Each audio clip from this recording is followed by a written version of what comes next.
सुरेंद्र सिंह की हवेली पर चंदन को गिरफ्तार करने पहुंचे थे। ठाकुर साहब, हमने सब पता कर लिया है। जब सागौन की लकड़ी की तस्करी के लिए पुलिस चंदन को गिरफ्तार करने आई थी, तब आपने उनको घूस देकर अपने बेटे को बचा लिया था। आपका बेटा चंदन 1 साल से गैर कानूनी तरीके से सागौन की तस्करी करता आ रहा है। ये रहा गिरफ्तारी का वारंट। इंस्पेक्टर, इसको अंदर करके आपको क्या मिलेगा? आप इसको जाने दीजिए और इस मामले को यहीं रफा दफा कीजिए। नहीं ठाकुर साहब, ये बात ऊपर तक जा चुकी है। हम इस पे ऐसे पर्दा नहीं डाल सकते। ये मुमकिन नहीं हो पाएगा। आप भी कैसी बात कर रहे हैं? आप साथ दें तो कुछ भी हो सकता है, और हर चीज की कीमत होती है। आप बस दाम बताइए। आपको मैं मना नहीं करना चाहता, लेकिन असल बात कुछ और है। आप बताइए तो सही। ये केस खुलेगा तो किसी ना किसी को तो जिम्मेदारी लेनी ही पड़ेगी। मैं समझ गया आप क्या चाहते हैं। इत्मीनान से रहिए, हम उसका भी बंदोबस्त कर देंगे। और फिर आपने उस बेचारे विनोद को इस केस में फंसा दिया। आपने मुझे बुलाया मालिक? हाँ विनोद, हमें तुमसे एक जरूरी बात करनी है। हमारा एक बहुत जरूरी काम है, करोगे ना? मालिक, आप बस हुक्म फरमाइए, मैं आपको निराश नहीं करूंगा। बहुत खूब, हमें तुमसे यही उम्मीद थी। अब देखो, मेरे लिए तो तुम और चंदन एक समान हो, पर आज वो मुसीबत में फंस गया है और तुम ही उसको बचा सकते हो। क्या हुआ चंदन भैया को? दरअसल बात यह है कि चंदन को पुलिस गिरफ्तार करके ले गई है किसी छोटे से केस में। मैंने उसको छुड़ाने का बंदोबस्त तो कर लिया है, लेकिन पुलिस के सामने किसी और को उसका जुर्म कबूल करना पड़ेगा। तो हमें लगा तुमसे ज्यादा भरोसेमंद आदमी कौन होगा। पर मालिक, तुम इतना मत सोचो, छोटा सा केस है। मैं सुबह ही अपने वकील से कह के तुम्हारी बेल करवा दूंगा और तुम्हारे घर 5 लाख का मुआवजा भी भिजवा दूंगा।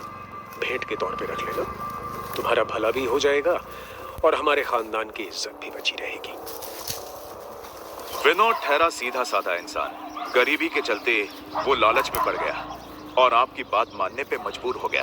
बेचारा और करता भी क्या, अपनी माली हालत से मजबूर होकर उसने आपके बेटे का जुर्म अपने सर ले लिया और जेल चला गया। आपने उसे जेल से छूट के वापस नौकरी पे रखने का वादा किया था, लेकिन आपने अपनी जुबान नहीं रखी। ना तो उसके घर पर वो रुपए भिजवाए, ना ही उसके माँ बाप की खोज खबर ली। 3 साल तक वो गांव वालों की जिल्लत और गरीबी की मार खाते रहे। जब विनोद 3 साल बाद जेल से छूटा और उसे ये सब पता चला, वो सीधा आपकी हवेली पे आ धमका। मालिक, विनोद तुम? मालिक, बाबूजी की तबीयत बहुत खराब है, उनका तुरंत इलाज करवाना पड़ेगा, हमारा पैसा दे दीजिए। तुम्हारे जेल जाते ही हमने 5 लाख रुपए तुम्हारे घर भिजवा दिए थे। अब क्या तुम्हें और पैसों का लालच आ गया है? ये कैसी बात कर रहे हैं आप? मेरे घर कोई पैसे नहीं पहुंचे, घर की हालत बहुत खराब है।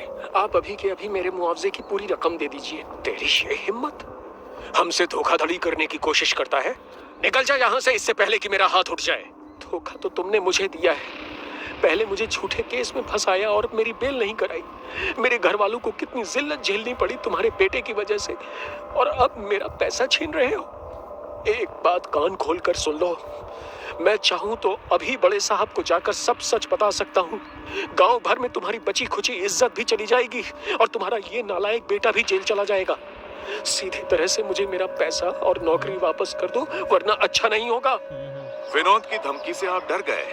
आपने उसे पैसे देकर वापस भेज तो दिया, लेकिन आपके दिमाग में डर बैठ गया कि अगर विनोद ने गांव में सच बता दिया तो आपकी झूठी शान मिट्टी में मिल जाएगी। इसलिए उसके जाने के बाद आपने चंदन से कहकर उसे रास्ते से हटा देने का बंदोबस्त कर दिया।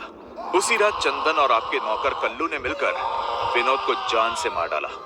जब इतना सब जान ही लिया है तो ये भी सुन लीजिए। ये सच है कि मैंने विनोद पे जुर्म कबूलने को मजबूर किया था, जिससे कि मेरी खानदानी इज्जत बनी रहे।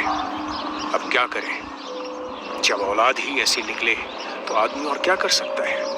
अपनी खानदानी इज्जत को अपने बेटे की छोटी सी नादानी से कैसे बर्बाद होते देख सकता था। मैं मानता हूँ मैंने चंदन को बचाने के लिए विनोद को इस केस में फंसाया, पर मैं अपनी जुबान का पक्का हूँ। अपने वादे के मुताबिक मैंने उसके घर 5 लाख रुपए भिजवा दिए थे, इसलिए आप ये नहीं कह सकते कि मैंने अपना वादा पूरा नहीं किया। विनोद के मन में पैसे का लालच आ गया था। जिस दिन वो जेल से छूट के आया, मैंने उसे दोबारा 5 लाख रुपए दिए। मैं इतना नीचे नहीं गिर सकता कि उसका खून करवा दूं।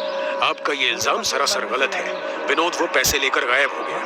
ठाकुर साहब, विनोद मर चुका है। ये रही फॉरेंसिक डीएनए रिपोर्ट, जो हमने उसके पिता और उसके कंकाल के डीएनए से मैच की है। वो कंकाल किसी और का नहीं बल्कि विनोद का ही है। आपके ड्राइवर कल्लू और कीरत की बीवी जमुना के स्टेटमेंट भी हमारे पास है, जिसमें उन्होंने विनोद की हत्या के लिए आपके बेटे के खिलाफ बयान दिए हैं। कल्लू ने अपना जुर्म कबूल कर लिया है। ठाकुर साहब ये सब सुन के हताश होकर बैठ जाते हैं। साठे, कुछ लोगों की टीम को तुरंत शहर भेजो और चंदन को गिरफ्तार कर सीधे थाने लाओ। जी साहब। ठाकुर साहब, अब तक आप चंदन को कई बार बचा चुके हैं, लेकिन अब अगर आपने कुछ ऐसा किया तो मुझे आपको भी गिरफ्तार करना पड़ेगा। अगर चंदन यहाँ आए तो बेहतर यही होगा कि आप उसे पुलिस के हवाले कर दीजिए। उधर इंस्पेक्टर विजय के केबिन में। सर, उस कंकाल की गुत्थी तो सुलझ गई, अब बस ज्योति का पता लगाना है। कुछ सवाल अभी भी अनसुलझे हैं। विनोद के फोरेंसिक रिपोर्ट में 2 तरह की मिट्टी क्यों पाई गई? कल्लू और जमुना के बयान से तो विनोद को 2 साल पहले ही इमली के पेड़ के नीचे दफना दिया गया था। फिर ज्योति ने उस रात विनोद का खून होते हुए कैसे देखा? आखिर एक ही घटना एक ही जगह पे 2 अलग अलग समय पे कैसे घट सकती है? अब हरिलाल के घर पे काफी रात हो चुकी थी। हरिलाल सोने की कोशिश कर रहा था, तभी उसे बाहर से छन छन की आवाज सुनाई देती है, जैसे कोई औरत उसे पुकार रही हो। वो उठकर खिड़की से बाहर देखता है तो उसकी आवाज हलक में अटक कर रह जाती है। बाहर आंगन में कोई साया घूमता हुआ नजर आता है।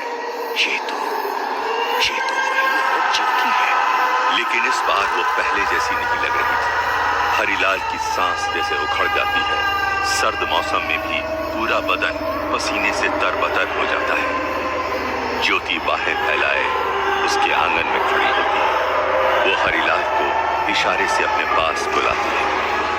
हरिलाल को जैसे कोई सम्मोहन हो गया हो। वो उठकर दरवाजा खोल के बाहर चला जाता है। कहानी जारी रहेगी।